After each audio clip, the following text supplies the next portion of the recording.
Bonjour à tous et bienvenue sur cette table ronde torréfactrice, barista, chef d'entreprise des parcours inspirants.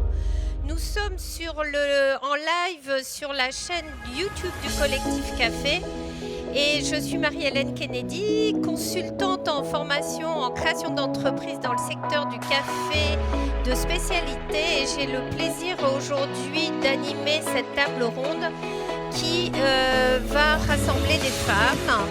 Alors cette table ronde est organisée par le réseau des femmes dans le café. C'est un réseau bienveillant. Apparemment c'est le mot en ce moment, bienveillant, qui rassemble toutes les professions dans la filière café de femmes qui travaillent donc aussi bien productrices, importatrices de café vert, torréfactrices, barista, personnes qui font du sourcing de la qualité. Bref, à partir du moment où vous travaillez dans le café, si vous voulez nous rejoindre, je vous invite à parler à l'une d'entre nous à la fin de cette session et nous serons ravis de vous en dire plus sur ce réseau. Voilà, j'ai voulu rassembler comme chaque année maintenant, je trouve que c'est un moment particulier de mettre en avant des profils différents de femmes qui j'espère va inspirer, puisqu'on est là en fait pour inspirer des vocations et puis donner aussi des perspectives pour montrer que la filière café est une filière qui se structure et qui de plus en plus en grossissant va ouvrir des possibilités complètement incroyables de métiers et de métiers très différents.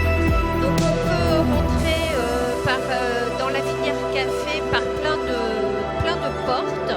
Parfois on pense à la porte barista, on va le voir. J'ai une barista avec moi entre autres aujourd'hui.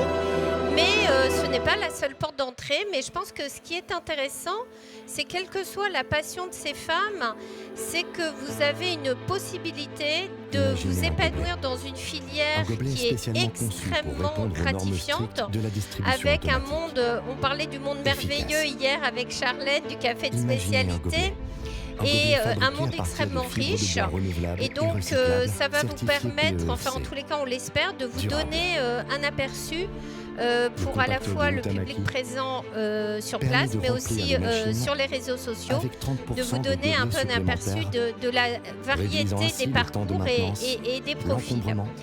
Alors, j'ai le plaisir d'accueillir aujourd'hui 4 femmes, je dirais, de chic et de choc, avec des parcours hyper intéressants et hyper différents. J'ai essayé d'avoir justement de varier les profils. Et je vais les présenter dans l'ordre de la chaîne café. Voilà, ça va être dans l'ordre du producteur à la tasse, on va dire. Donc, je commencerai par Agatha Poudelec. J'ai le plaisir de recevoir pour le Paris Coffee Show une deuxième table ronde, qui est cofondatrice de la société 88 graines et qui est spécialisée dans le sourcing de café vert. Voilà, pour certains qui connaissent maintenant bien la filière, vous savez qu'un des métiers importants, c'est d'aller acheter le café vert. Et pour acheter le café vert en café de spécialité, on parle de traçabilité, on parle de sourcing, parce qu'on veut connaître et on veut entretenir des liens avec le producteur en direct. Voilà, donc Agatha va se présenter dans une minute. La deuxième femme que j'ai l'honneur de recevoir aujourd'hui, et je dis bien l'honneur, c'est Anne Caron, MOF, donc meilleur ouvrier de France de cette promotion 2023. Anne est dirigeante des Cafés Caron, entreprise familiale, à l'origine grand-père, père. Et maintenant la fille qui a repris les Cafés Caron, qui sont aujourd'hui une marque connue vraiment dans le monde aussi bien du CHR que dans le monde du consommateur en retail, avec des cafés de qualité et une entreprise extrêmement maintenant ancienne. Et donc Anne nous échangera avec nous sur à la fois son rôle de chef d'entreprise, parce qu'à ce niveau-là, c'est plus peut-être toi qui torréfie tous les jours, mais en tous les cas, tu es dirigeant d'une entreprise d'une taille importante maintenant, mais qui a aussi cette connaissance du métier jusqu'au bout, puisque en étant MOF, torréfactrice, c'est non seulement sa casquette d'entrepreneur, mais sa casquette de métier qu'elle nous fera partager dans un instant. Alors je remonte toujours la chaîne café, on est passé du producteur, donc l'apport d'action, la torréfactrice. Je continue également avec Marlène Champavert, créatrice qui a fait toute sa carrière dans le café et qui est cofondatrice de La Belle Brûlerie. Alors La Belle Brûlerie, c'est une torréfaction lyonnaise créée par des femmes. Nous sommes plus de 7500 collaborateurs. On a voulu les mettre à l'honneur parce que c'est une belle, un bel exemple de torréfaction qui grandit, qui grossit, qui se structure et qui est créée à la base par 3 femmes avec 3 profils différents dédiés au plaisir de manger, qui aujourd'hui a prouvé qu'en partant de rien, on pouvait créer une torréfaction artisanale avec des associés femmes et conquérir un marché aussi bien en retail qu'en pareil, en CHR. Donc Marlène nous fera partager son parcours. Et puis également toutes les clés de son métier. Pour la plus grande satisfaction toujours, de nos clients. on va arriver au bout de la chaîne avec notre quatrième intervenante aujourd'hui que j'ai le plaisir là aussi de recevoir pour une deuxième table ronde. Nous valorisons le respect des personnes et de Charlène Cabioche, qui est championne de France de Coffee et Good de nos Spirit en recherchant des solutions et qui durables est non seulement championne de France mais qui est en route nous pour les valorisons mondiaux, également qui se prépare pour les en championnats du privilégiant monde. l'écoute et le travail Donc collaboratif voilà, en qui encourageant est la barista, diversité et en consultante célébrant en nos succès. mixologie. Et Charlène a vécu au valorisons la Panama responsabilité où elle a travaillé en avec encourageant des l'esprit producteurs d'initiative, de Chivas en valorisant Coffee l'engagement Estate. et en Et donc éliminant non le seulement gaspillage. Charlène a Tout cette cela vision pour soutenir notre vision du Créer producteur, un du verre travail à la pour un ferme, monde meilleur. mais aussi des concours, des exigences de l'extraction et de la création en plus de mixologue du café avec des cocktails. Donc beaucoup de cordes à son arc. On voit là encore la diversité des métiers qu'on peut avoir dans la chaîne du café. Ce sont des femmes inspirantes. Elles représentent donc tout un maillon de la chaîne. Et je vais donc commencer par donner la parole à Agatha. Alors Agatha, est-ce que tu peux nous expliquer un peu ton parcours et un peu en quoi consiste ton rôle aujourd'hui? C'est quoi ton métier d'importatrice de café vert? Bonjour à tous, je m'appelle Agatha Pidelec, je suis fondée de la société qui s'appelle 88 Graines et je le fais avec une amie d'enfance, pareil une femme assez extraordinaire qui vit sur les plantations de café au Guatemala en contact avec les producteurs. Donc à deux, on a lancé cette société ensemble il y a 5 ans. Mais mon parcours avant, je commençais dans le monde de la finance. Et je sais qu'on n'aime pas trop les financiers, mais parfois ça aide, et ça aide surtout quand on est importateur de café vert, parce qu'il y a des enjeux qui sont importants au niveau des financements, des achats auprès des producteurs, mais également auprès des torréfacteurs qui ont besoin d'avoir des facilités pour acquérir la matière première, pour pouvoir travailler dans les bonnes conditions. Donc ça m'a bien servi. Et puis de métier de financier, où j'ai adoré parce que je rencontrais énormément des entrepreneurs. Je travaillais pour un fonds d'investissement. Je suis passée des côtés Pierre Hermé. Je pense que vous le connaissez, un pâtissier très connu en France. Et je travaillais pour lui pendant 8 ans pour développer un peu partout dans le monde les concepts Pierre Hermé. Donc j'avais la chance d'ouvrir des filiales à Hong Kong, le Moyen-Orient, l'Angleterre, etc. Et puis c'est avec lui que j'ai appris les relations qui est très important avec les producteurs et la qualité des ingrédients qu'il utilisait dans ses recettes. parce que c'est la base de produits que vous allez proposer à votre client. Lui, il tenait énormément à avoir une relation longue durée avec ses producteurs. Il ne regardait pas forcément le prix, ce qui l'intéressait, c'est la qualité. Et c'est auprès de lui que j'ai appris ce que je fais aujourd'hui au niveau de sourcing de café. J'ai quitté cette société en 2017, à peu près, donc 88 plaines. Et puisqu'on parle de parcours inspirants, moi ce que j'ai envie de vous dire, c'est que parfois, il y a des étoiles filantes, il y a des alignements des étoiles qu'il faut juste attraper. Et ce qui s'est passé dans mon cas, parce que avec mon amie d'enfance Yola, on ne s'est pas vu pendant 16 ans. Elle a vécu pendant 8 ans aux États-Unis et ensuite en Australie où elle a travaillé dans le café des specialty. Et on a juste été là au bon moment, on a attrapé cette étoile et on a lancé cette société il y a 5 ans. Donc aujourd'hui, qu'est-ce qu'on fait? On travaille directement avec les producteurs. Donc on essaye d'avoir dénicher des producteurs qui ont un très bon café, mais parfois ils sont inconscients des qualités. Ils le vendent aux coopératifs, au prix beaucoup plus faible, sans savoir qu'entre les mains, ils ont des petites pépites qui vaut beaucoup plus et qu'on essaye de mettre en valeur. Mais dans notre portefeuille, on a également des producteurs un peu stars qui sont déjà connus sur le marché. Et puis on travaille principalement avec ce qu'on appelle les cafés on travaille uniquement avec des cafés des specialty. Beaucoup de micro-lots, donc parfois on a un café uniquement 30 kg, 60 kg.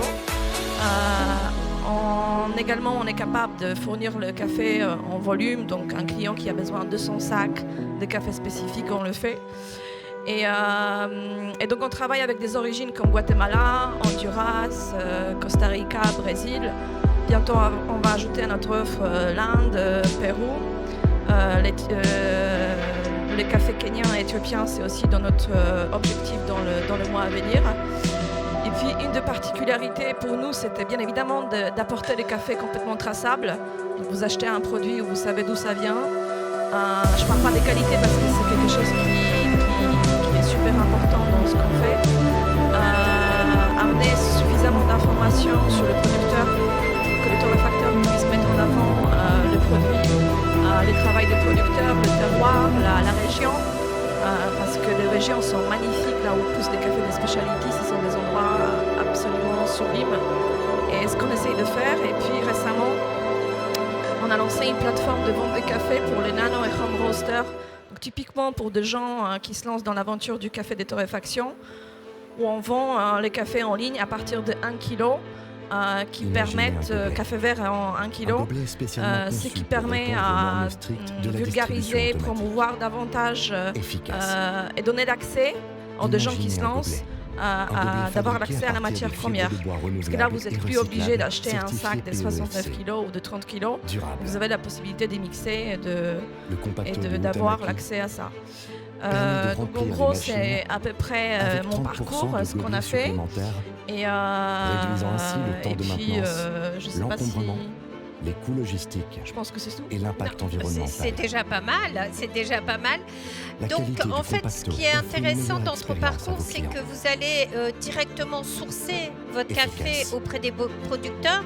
J'imagine, est-ce que vous avez défini une stratégie? Donc j'ai compris que votre objectif, c'est d'aller un peu trouver la pépite rare, hein, la perle rare, ou en tous les cas celui qui n'a pas encore conscience du potentiel de son café. Du coup, est-ce que tu travailles, est-ce que tu fais le lien entre, par exemple, le producteur et le torréfacteur pour essayer d'avoir une sorte de cercle vertueux qui va permettre au producteur d'améliorer la qualité de son café grâce au travail du torréfacteur? Alors, ce qui est très valorisant pour un producteur, c'est de pouvoir goûter son café qui est torréfié parce que il sait où son café atterrit.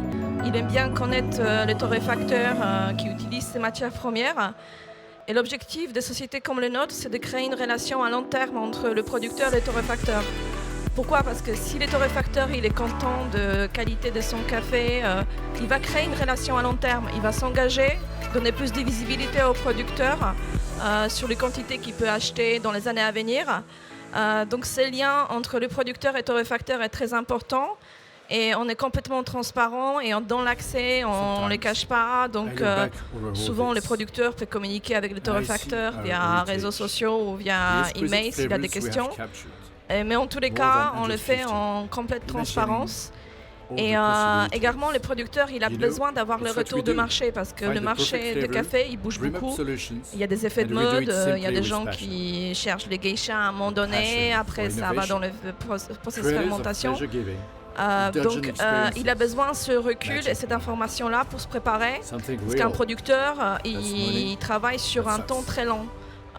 Donc, il a besoin de se préparer à la récolte suivante, qu'est-ce qu'il va proposer. Est-ce qu'il y aura suffisamment de volume pour faire face à la demande de clients? Donc on essaye de mettre ça en place en complète transparence entre le producteur et le torréfacteur.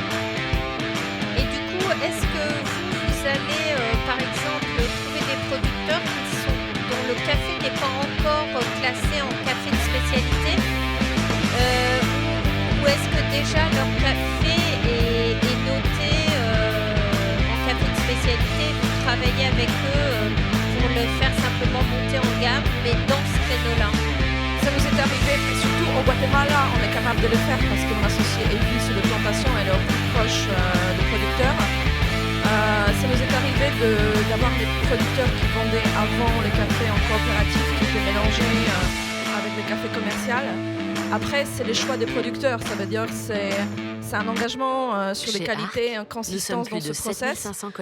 Donc c'est sa volonté de se lancer aussi dans le café de specialty. Parce que ce café de specialty, au niveau de la production, ça demande beaucoup plus d'efforts que le café commercial. Il y a des étapes qui sont importantes à respecter. Il a besoin également l'accompagnement de gens qui connaissent les process, qui connaissent le contrôle qualité, qui savent torréfier, goûter les cafés. Et ça, il a besoin. Et une autre barrière pour ce genre de producteurs, pourquoi ils le vendaient en tant que café commercial chez les coopératives, souvent c'est la barrière de la langue. Ils n'ont pas l'accès aux clients directs. Donc, ces deux facteurs-là, donc envie de producteur, bien évidemment, à la base, le café doit être bon, donc on le goûte avant. Et puis troisième facteur, c'est la barrière de la langue et avoir l'accès aux clients directs. S'il n'a pas l'accès aux clients directs, il ne sait pas parler anglais aujourd'hui dans le monde dans lequel on vit.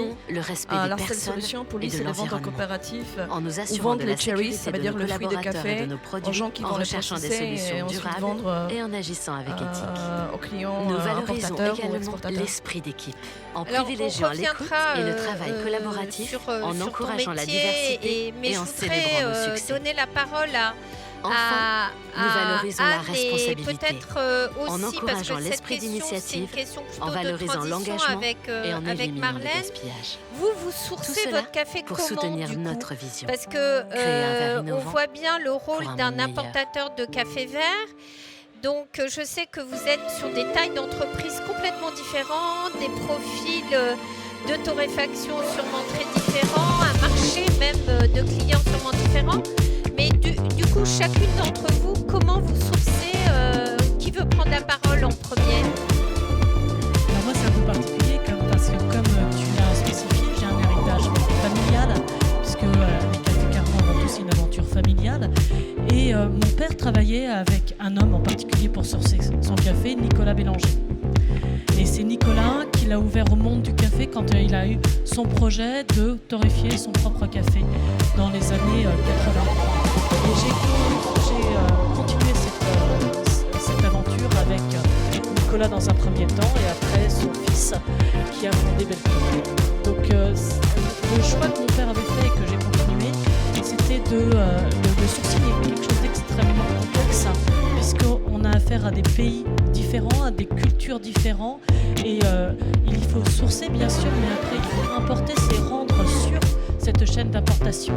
Donc ce sont des métiers qui sont quasiment différents et faire les deux c'est complexe.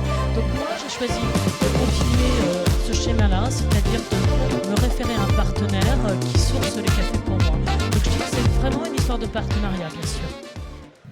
Bien sûr, et du coup, Anne, toi, tu vas te concentrer, si je comprends bien, sur la torréfaction et la vente, et le côté commercial. Du coup, où ça va être vraiment ce cœur de métier, ça va être définir des profils de torréfaction et aller promouvoir tes cafés auprès de tes clients?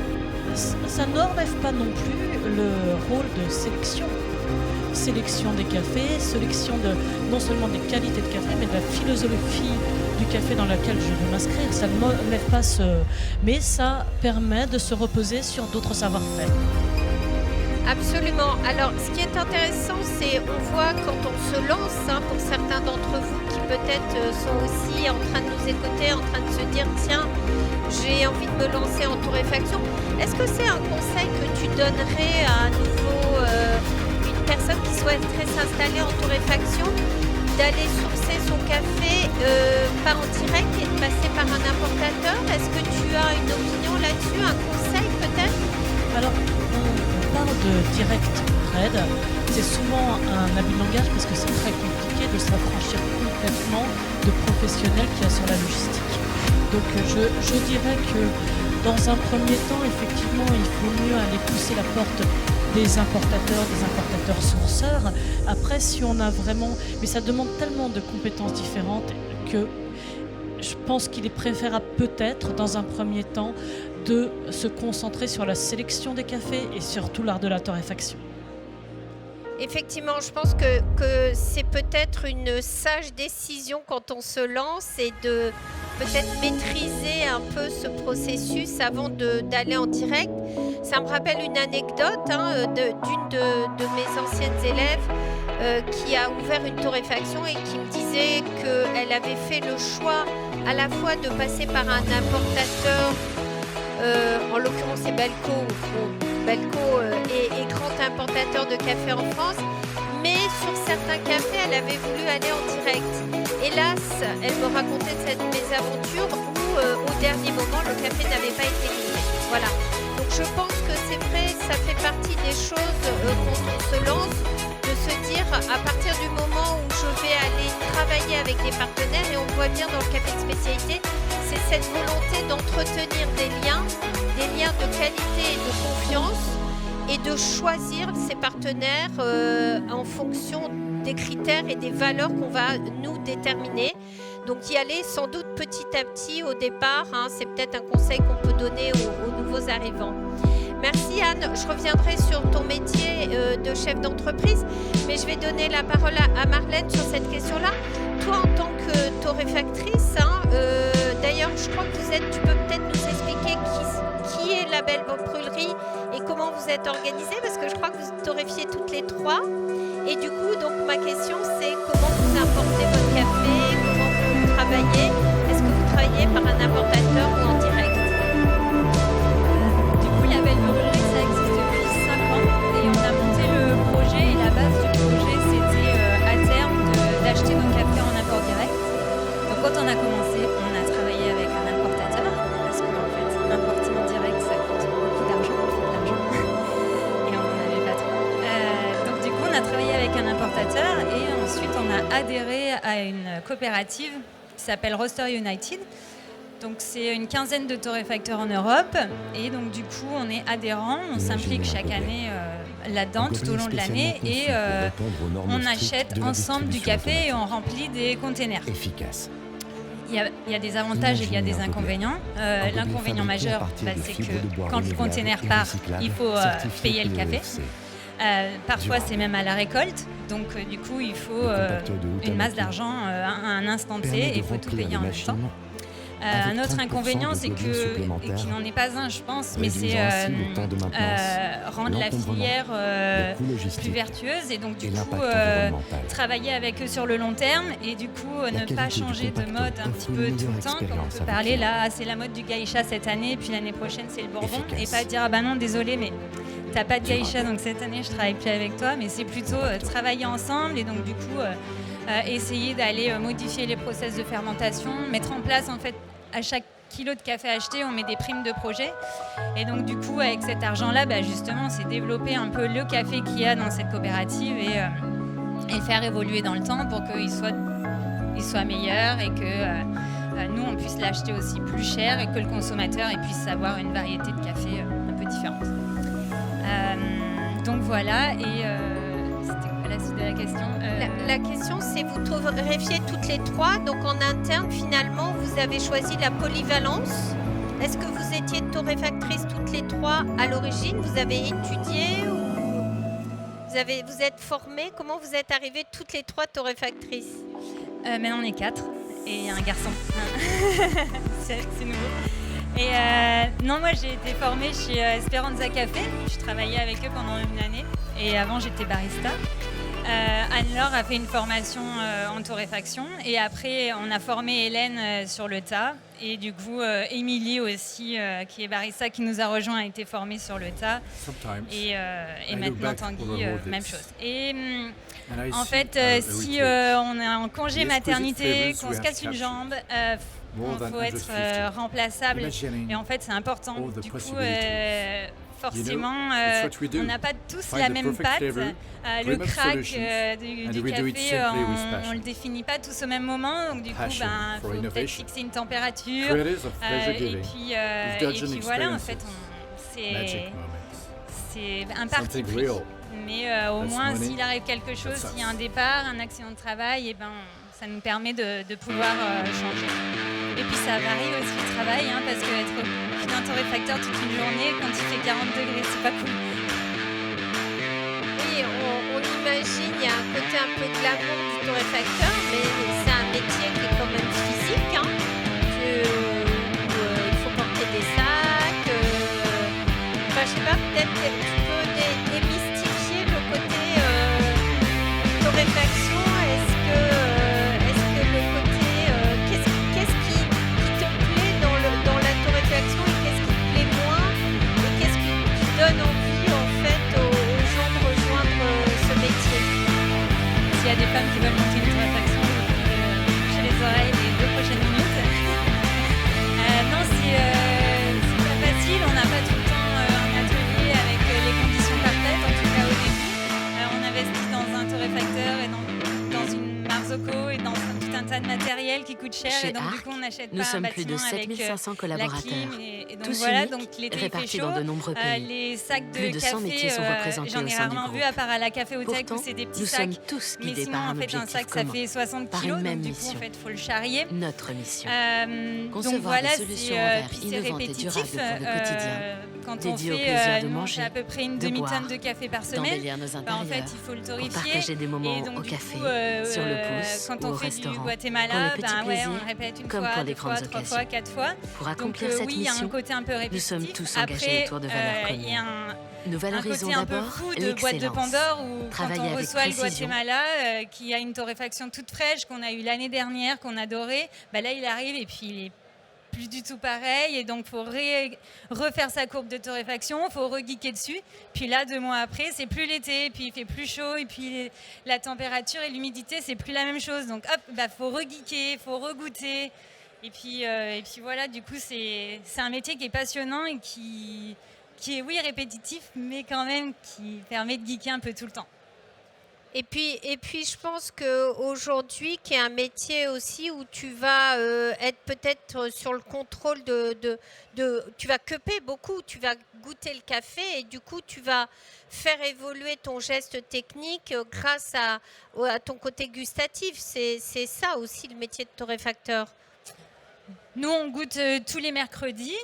Et même là encore, on a demandé un devis à un jeune homme qui est là pour justement faire une journée en cupping, pour du coup se refaire nos palais, avoir un langage commun sur la dégustation et puis parler un peu de la même chose. C'est pas facile, on mange pas tous la même chose. On a un référentiel dans nos têtes qui n'est pas le même. Donc voilà, on travaille avec ça. Et puis on fait le cupping, mais après derrière on fait aussi un suivi sur l'expresso. On écoute nos clients bien sûr, et après on essaie nos expressos tout le temps. On le met en dégazage et on le goûte régulièrement. Et puis après, de toute façon, on a beau faire tout ce qu'on veut, si le barista, la personne qui extrait le café, elle l'extrait pas correctement, Ça va pas. Ça va pas. Alors, avant de donner la parole à Charlène, je crois que tu as dit un mot qui est important, c'est le langage commun et dégustation avec peut-être un palais, se remettre un peu. Du coup, Anne, je voudrais un peu que tu nous parles de ton expérience de parcours du MOF, parce que je pense que justement, toi, c'est quelque chose qui te parle. Dans les épreuves du MOF, il y a des épreuves de dégustation qui sont importantes. Et du coup, tu peux nous parler un peu de tout ce parcours et comment toi, tu t'es préparé à ces épreuves? Alors effectivement, le concours, l'examen, enfin on parle plutôt d'un examen. Ça réunit plusieurs épreuves et qui sont assez variées. Il y a des épreuves très techniques qui sont sur la dégustation, la torréfaction, la reconnaissance des cafés verts. Il y a des épreuves qui sont plus des mises en situation où on ne sait pas ce qui nous attend puisqu'on ne peut pas savoir. Là, en l'occurrence, on est tombé sur une vente. On devait réaliser une vente. Donc, il faut se préparer aussi à ça. Et le point commun de tous ces concours, du concours de meilleur ouvrier de France, c'est la réalisation d'une œuvre.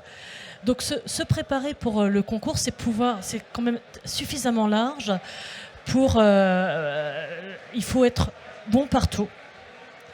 Il faut être. Il n'y a pas un domaine qu'on peut délaisser, même si on a des domaines de prédilection. Donc il faut se préparer sur tous les plans. Et c'est 5 ans. Ça a été 5 ans de préparation.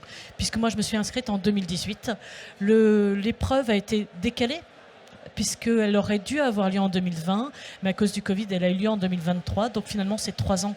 C'est 5 ans de préparation et non 3 ans, comme ça a été prévu à l'origine. Mais mon premier métier, avant d'être chef d'entreprise, c'est d'être maman. Et quand je me suis inscrite, mes enfants, ils avaient 5 et 3 ans. Donc je faisais déjà coexister mes 2 métiers, ce métier de maman et ce métier de chef d'entreprise. Et il a fallu que j'insère dans cet emploi du temps la préparation du MOF. Donc pour ceux qui ont des enfants en bas âge, ils comprennent ce que ça veut dire. Ça va bientôt arriver. C'est effectivement extrêmement compliqué, sachant que moi, quand je mets un pied dans l'entreprise, je suis happée et je ne peux plus me préparer. Donc, ce que j'ai choisi de faire, c'est de définir mon calendrier en fonction de cette préparation et de faire des bulles, de m'isoler, de partir carrément ailleurs, d'aller chez des partenaires, d'aller chez Belco, qui est mon apportateur d'un café, d'aller chez des gens qui me préparaient, qui m'ont coaché, mais en dehors de l'entreprise, et pas à la maison, parce que ce n'était pas possible non plus. Donc c'est de la préparation, c'est de l'énergie. Et ce qui est important, c'est de bien répartir cette énergie parce qu'entre 2018 et 2023, c'est de la constance et de la persévérance qui ont fait. Il y a un moment où on peut se dire, est-ce que je continue ou j'arrête? Il y a, entre les gens qui se sont inscrits et les gens qui se sont finalement présentés, il y a des gens qui ont arrêté à mi-parcours parce que ça demande beaucoup d'investissement personnel. Et c'est de la persévérance. Bravo en tous les cas encore. Alors c'est vrai, tu abordes, c'est pas une facette souvent sur les réseaux de femmes, c'est des sujets un peu sensibles, la maternité, faut poser des questions, faut pas en poser. Bon, bref, moi je trouve que c'est un sujet comme un autre. Je pense que dans la vie d'une femme, oui, on a des enfants et souvent, en tous les cas, celles qui décident d'en avoir, c'est vrai que c'est des choses qui viennent se rajouter à notre parcours professionnel et en plus tu parles de l'épreuve des MOF à intégrer. Alors c'est vrai que ça fait beaucoup, je reconnais, il faut être organisé, ça fait partie aussi des choses peut-être à séquencer, je pense que c'est important de se dire au départ qu'est-ce que je donne comme priorité à cet instant-là de ma vie pour pouvoir mener à bien tout et peut-être pas tout de suite être en burn-out, parce que si on essaye de mener trop de choses à la fois, ça peut être compliqué. Je voudrais revenir sur... du coup, je voudrais passer plutôt au côté extraction, dont donner la parole à Charlène, puisque toi, tu es barista, tu es mixologue du café, tu crées des boissons, je crois que mais tu as aussi, t'as fait des concours, et là, tu es en préparation pour le championnat du monde. Oui. Donc, je vais te donner la parole justement sur le côté concours, puisque Anne vient de parler du MOF. Toi, c'est un concours qui est différent. Puisque tu es d'abord passé par un concours national, qui est un concours SCA. C'est ça. Et qui va t'amener au concours mondial. Voilà, à Taïwan en novembre. Donc c'est vrai que avant d'arriver jusqu'ici, donc de gagner les championnats, j'ai fait quand même pas mal de concours avant d'avoir une première place et de pouvoir aller là bientôt au championnat du monde. Moi, j'ai commencé à l'école hôtelière, je fais hôtellerie-restauration, ensuite une mention complémentaire bar, et j'ai toujours en fait allié les études avec le travail. Donc j'étudiais et en même temps j'apprenais sur le terrain. Et ensuite j'ai fait donc après l'école hôtelière, ma mention bar, c'est là où j'ai appris la mixologie. Et en fait, ça fait 6 ans que je continue avec la mixologie.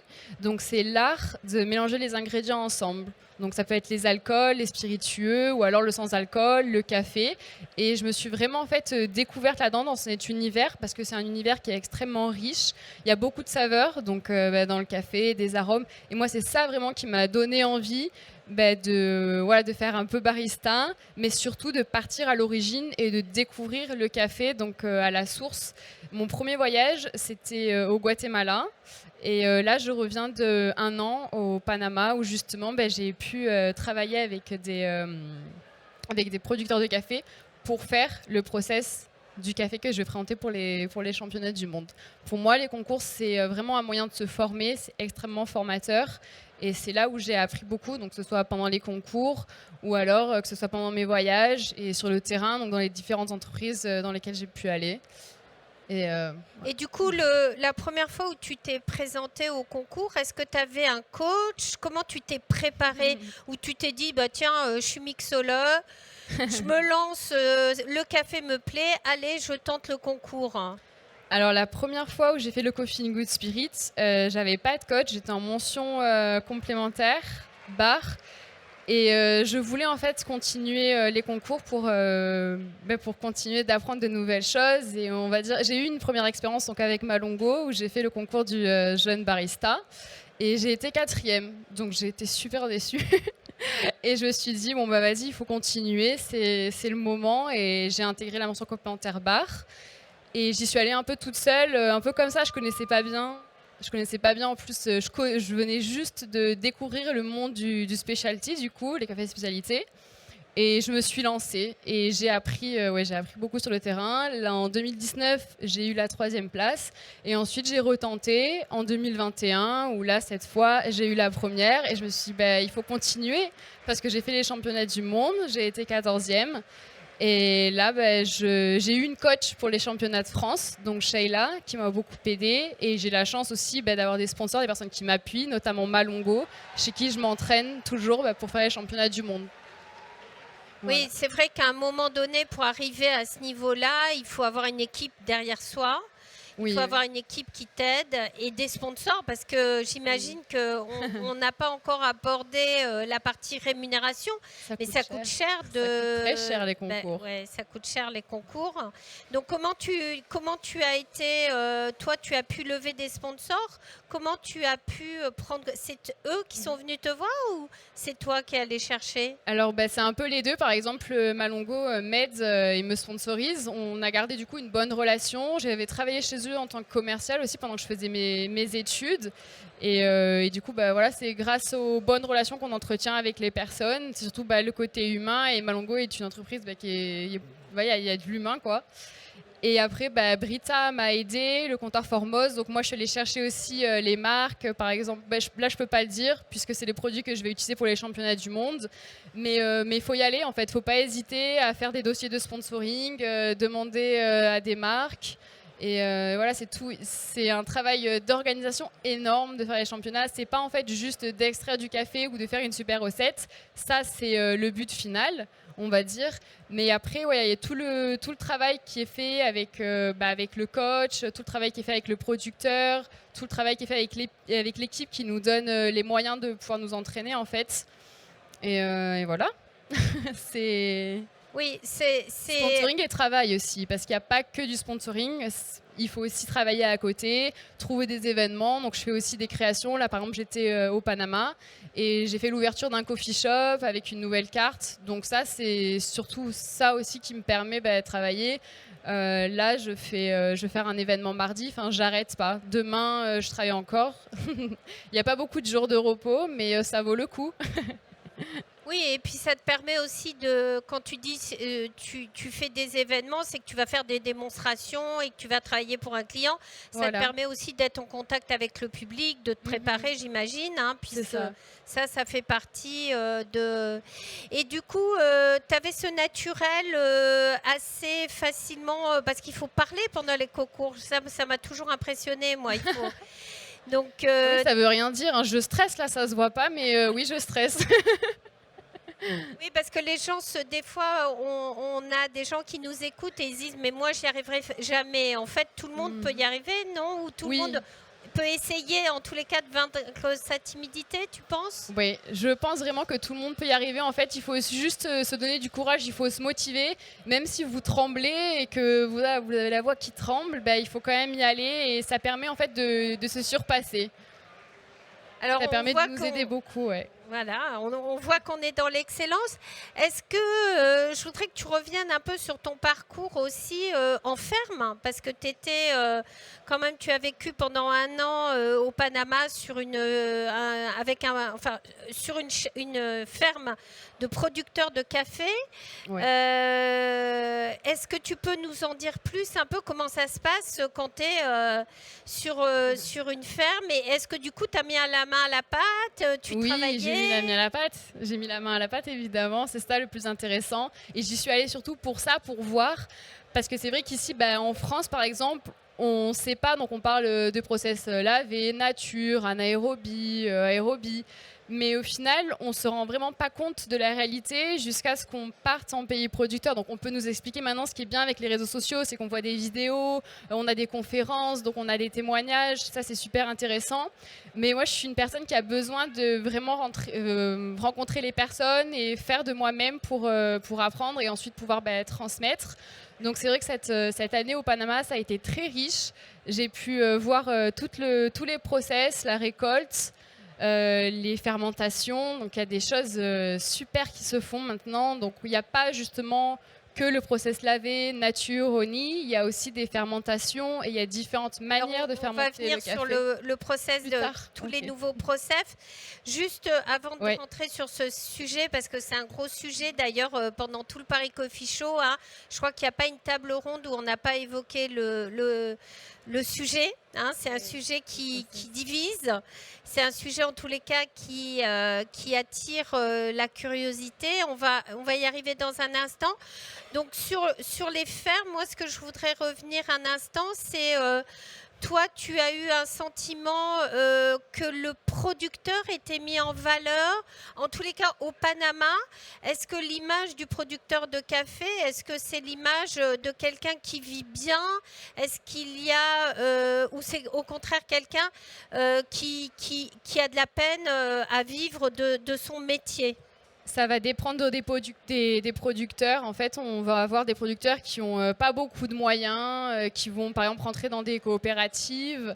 Et on va avoir des producteurs qui sont très connus, où ils vendent des lots aux enchères à des prix exorbitants, mais bon, qu'ils le méritent, puisqu'ils ont gagné des compétitions et ce sont des très bons cafés.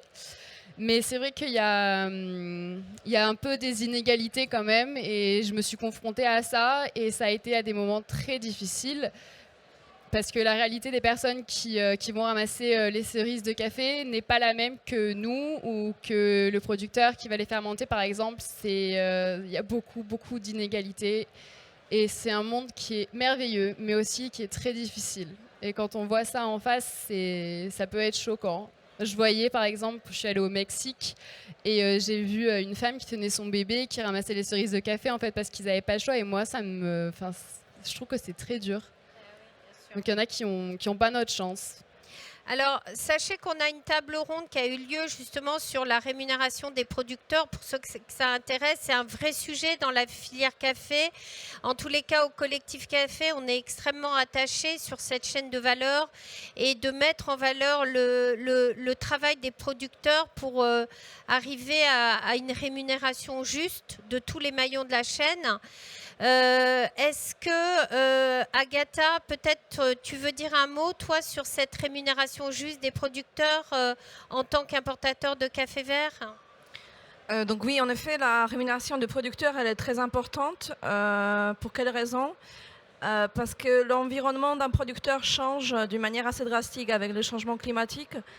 Et dans les années à venir, ils vont avoir besoin de beaucoup de financement pour s'adapter à ce changement-là, pour continuer l'aventure. Donc si l'aventure du café doit continuer, je pense que les clients, les torréfacteurs et toutes les personnes engagées dans la chaîne de valeur, ils ont besoin de comprendre que des investissements sont assez colossaux. Il y a deux facteurs, il y a plusieurs facteurs, mais je peux vous parler de trois qu'on voit sur les plantations de café. Avec les changements climatiques, certaines variétés sont pas du tout résistantes ni aux maladies, ni à hausse de température. Donc maintenant, il y a beaucoup de producteurs qui ont besoin d'investir dans les nouvelles variétés. On appelle ça des variétés hybrides, qui ont été étudiées par les instituts de recherche dans les pays d'origine pour que ça soit plus résistant à tous les changements. Il faut savoir que quand un producteur plante un arbre à café, le fruit et donc la récolte, elle vient au bout de 3-4 et vraiment il arrive à obtenir l'optimum au bout de 5 ans. Ça veut dire que l'investissement qu'il va faire aujourd'hui, il le verra uniquement dans 5 ans. Certains producteurs, ils ont besoin de mettre en place des systèmes d'irrigation pour pouvoir continuer l'aventure. Il y a les problèmes de masse salariale qui disparaît petit par petit parce qu'il y a le mouvement de pickers ou de gens qui travaillaient dans le café dans les villages vers les centres urbains parce qu'ils pensent que la vie est meilleure dans les grandes villes. Du coup, pour moi, voilà, pour que l'aventure du café continue, il faut que les torréfacteurs et les clients soient conscients de ces enjeux-là. Et bien évidemment, ça doit passer par des marges qui permettent à un producteur de vivre correctement, rémunérer la masse salariale, faire face à ses coûts et surtout avoir suffisamment de marge pour pouvoir investir dans l'avenir du café. Donc pour moi, la rémunération juste, c'est déjà de s'intéresser à ça et d'être conscient que le bon café, ça n'a rien à voir avec un café commercial. Pour moi, les cafés commerciaux, ce sont les déchets de café, ce n'est pas un café. Donc, il faut être conscient de ces choses-là. Donc, pour les supporter, ça passe par les prix, valorisation de leur travail, et puis valorisation par les torréfacteurs vers les clients finaux, d'où produit vient, qui l'a produit, pourquoi c'est plus cher. Et je pense que les clients, ils sont maintenant beaucoup plus conscients de qualité. Et ce qu'on se disait depuis 2 jours ici pendant les différentes conférences, on pense que l'avenir, c'est consommer moins, mais de meilleure qualité. Et je pense qu'on se dirige plus vers ça. Absolument. C'est vraiment le fil rouge de ces 2 jours de conférence, c'est consommer moins pour consommer mieux. Et un bon café, c'est aussi un café qui, au niveau du goût, va répondre à une certaine qualité ou en tous les cas un goût que nous on apprécie, mais c'est aussi un café qui va être respectueux de toute la chaîne de valeur. Donc ça, merci de le rappeler. Charlène, je voudrais qu'on revienne justement sur cette rémunération juste des producteurs. C'est certains décident d'expérimenter des nouveaux process. Oui, exact. Et du coup, on a vu que dans les championnats du monde, justement, certains avaient gagné avec des cafés fermentés. Donc, est-ce que tu peux nous expliquer un peu, toi qui l'as vécu à la ferme, qu'est-ce que c'est que ces nouveaux process de fermentation et en quoi ça consiste ? Alors les process expérimentaux, c'est vrai que maintenant, c'est de plus en plus en vogue, puisque ça permet de donner une signature. Pour moi, ça donne une signature en fait à la ferme. Et là, du coup, je voudrais souligner que Chivas Coffee Estates a remporté un prix avec AFPA. Donc, ils font la valorisation des produits à l'origine. Ils ont eu une médaille gourmet. Et c'est un process expérimental. Et ouais, ils ont eu une médaille d'or avec AFPA. Et du coup, félicitations. J'étais jury. Et tu étais jury, super. Merci du coup d'avoir élu ce café médaille d'or. Je suis ravie d'avoir des voilà, ce sont des très bons cafés. Et voilà, Chivas Coffee Estate, c'est une ferme qui fait des process expérimentaux. On va retrouver du grand classique, du nature, du lavé, du honey, et aussi des fermentations. Et par exemple, le café que j'ai utilisé pour les championnats de France et les championnats du monde, c'était Geisha Orion, donc celui qui a gagné cette médaille. Geisha Orion, c'est un café de variété Geisha qui a été fermenté pendant 30 jours. Donc on pourrait penser, c'est super long, il va avoir un goût de vinaigre, parce qu'au bout d'un moment, les cafés, quand ils fermentent trop, ils vont être instables, ils vont avoir des goûts alcooliques, vinaigre, cacao, mais très très prononcés, pas forcément agréables. Et justement, ce café, il est fermenté à basse température. Donc il est fermenté à basse température dans les cerises avec des levures. Donc les levures, elles sont ajoutées, ce sont des levures de bière. Donc c'est vrai qu'il y a beaucoup de personnes qui sont d'accord, qui sont pas forcément d'accord avec ça, l'ajout de choses ou les cafés infusés. Mais pour moi, je trouve que c'est quelque chose de bien parce qu'on va pas rajouter un arôme dans le café, on va pas rajouter de la cannelle ou du citron. On l'a dans le café. Par exemple, le jasmin, on l'a dans la variété Geisha. Et grâce à une fermentation avec des levures, on va donner de la stabilité dans le process. On va pouvoir le répliquer en fonction des années et on va pouvoir surtout lui donner encore plus de peps aux arômes qu'il y a déjà dans le café. Donc votre geisha, il a du jasmin, vous le sentirez encore plus, même dans un process nature. Donc ça, voilà, c'est pour ça que j'aime beaucoup les process expérimentaux. Et j'ai utilisé le Geisha Conqueror qui, lui, est un process avec des levures indigènes. Donc il y a 1001 façons en fait, de faire un process de café. On peut le dépulper donc pour avoir un café lavé et ensuite on peut le fermenter dans l'eau. Ça va nous donner par exemple le Geisha Inoculation, donc c'est l'un des noms des process. Et on peut ajouter des bactéries, on peut rajouter des levures, indigènes ou pas. Les levures indigènes, ça va être les levures de la ferme. Et pour moi, c'est quelque chose de bien parce que ça permet aussi aux producteurs de se faire connaître et de vendre quelque chose de différent. Donc évidemment, il faut que les sourceurs, donc comme 88 graines par exemple ou Belco, achètent toujours le café, on va dire standard aux producteurs. Mais c'est bien d'acheter des process expérimentaux pour donner aux consommateurs du choix et apporter quelque chose de différent. Est-ce que j'ai répondu à la question? Absolument, mais du coup, je veux avoir l'avis là de nos experts, de nos femmes experts, en tant que torréfactrice, aussi bien Anne que Marlène. Est-ce que toi, tu as eu l'occasion de torréfier des cafés avec des entrants comme ça? Et quel type de café? Ou est-ce que c'est quelque chose que vous découvrez à la Belle Brûlerie et ça t'intéresse? Oui, je découvre quand je viens à Paris pour des festivals de café. Bien entendu, je viens goûter. On essaye de commander du café à d'autres torréfacteurs pour goûter un peu ce qui se fait. Mais en fait, dès le départ dans le projet, il faut savoir c'est quoi ta clientèle. Et nous, pour l'instant, c'est pas notre clientèle. Après, la Belle Brûlerie, elle est peut-être en train de changer aussi et peut-être que dans 3-4 ans, on se tournera vers ce genre de café. Pour l'instant, on vend dans des magasins bio et ils n'ont pas envie d'acheter des cafés chers déjà et du coup de ce type-là, mais on travaille à la dégustation. Les gens qui achetaient du café commercial bio, et maintenant ils achètent du café La Belle Brûlerie qui est torréfié différemment, et puis après il y a une autre gamme de La Belle Brûlerie, puis après peut-être qu'il y en aura encore une autre, et du coup ils vont goûter et leur palais va évoluer, donc c'est un travail de longue haleine, et puis pour l'instant non, mais peut-être un jour. Du coup, Anne, toi, comment tu perçois ces nouveaux process, d'ailleurs, qu'on appelle expérimentaux? Je trouve ça assez génial.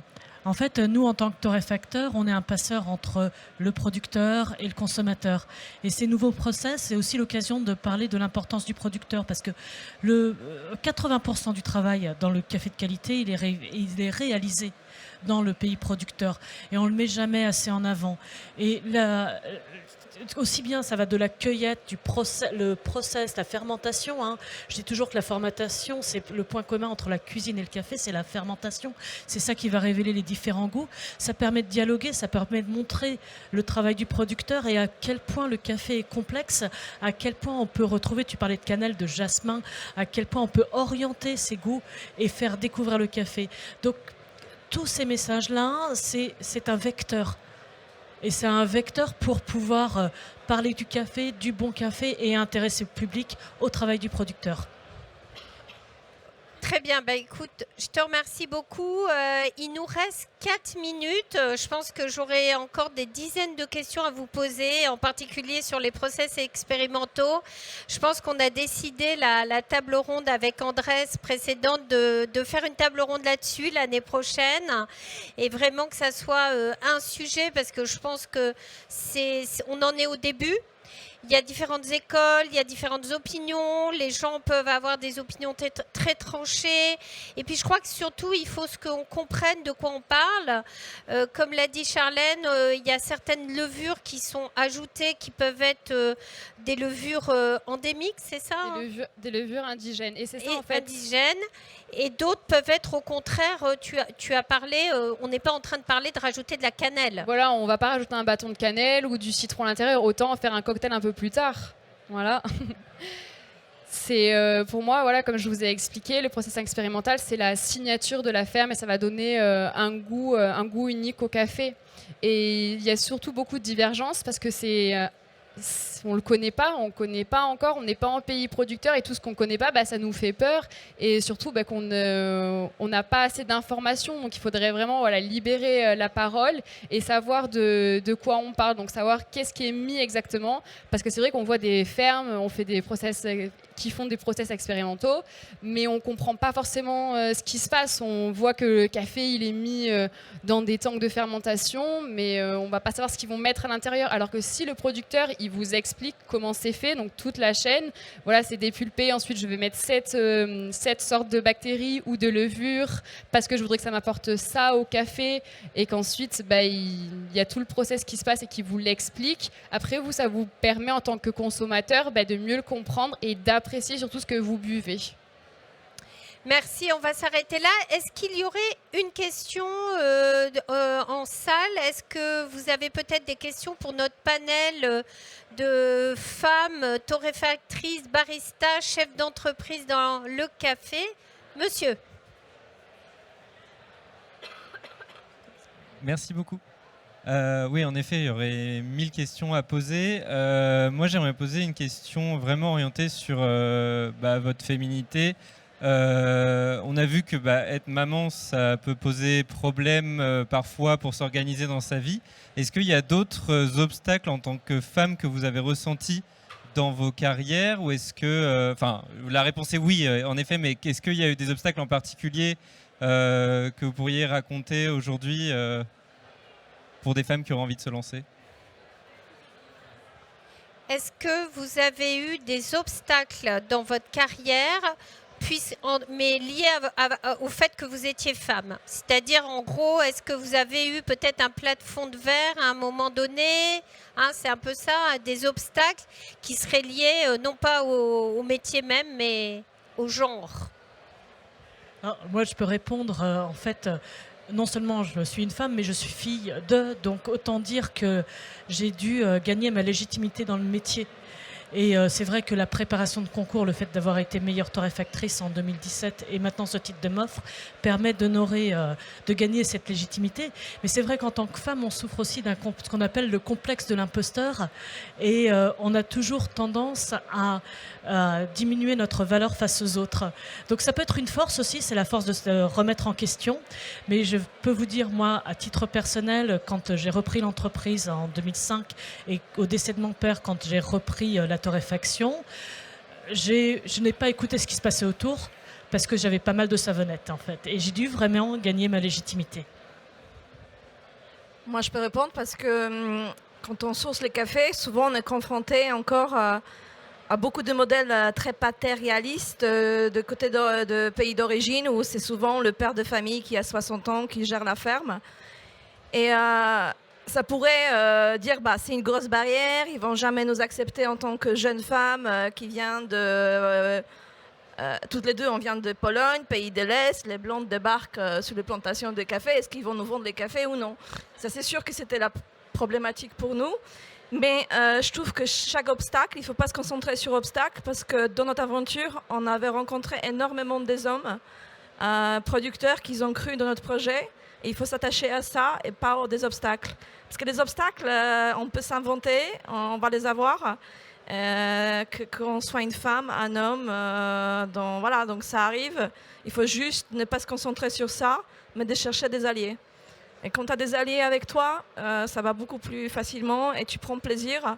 Et je pense que dans le métier de café, la plupart du temps, ce sont des gens passionnés. Donc il ne faut pas perdre la passion. Si tu perds la passion, il faut toujours revenir vers la source. Qu'est-ce que ça t'a donné envie au départ de faire ce métier-là? Donc ce que je peux dire de mon côté. Écoutez, merci beaucoup. On est obligé de s'arrêter. En tous les cas, on sent bien qu'il y avait un vrai intérêt à comprendre les métiers que l'on peut exercer dans la chaîne café. Hyper valorisant, vous l'avez vu, il faut être passionné. En tous les cas, j'espère qu'on vous a donné envie d'écouter encore plus de nos conférences. Retrouvez-nous sur la chaîne du Collectif Café pour écouter les conférences en différé. Et je vous dis à très vite. Merci à tous et merci au panel.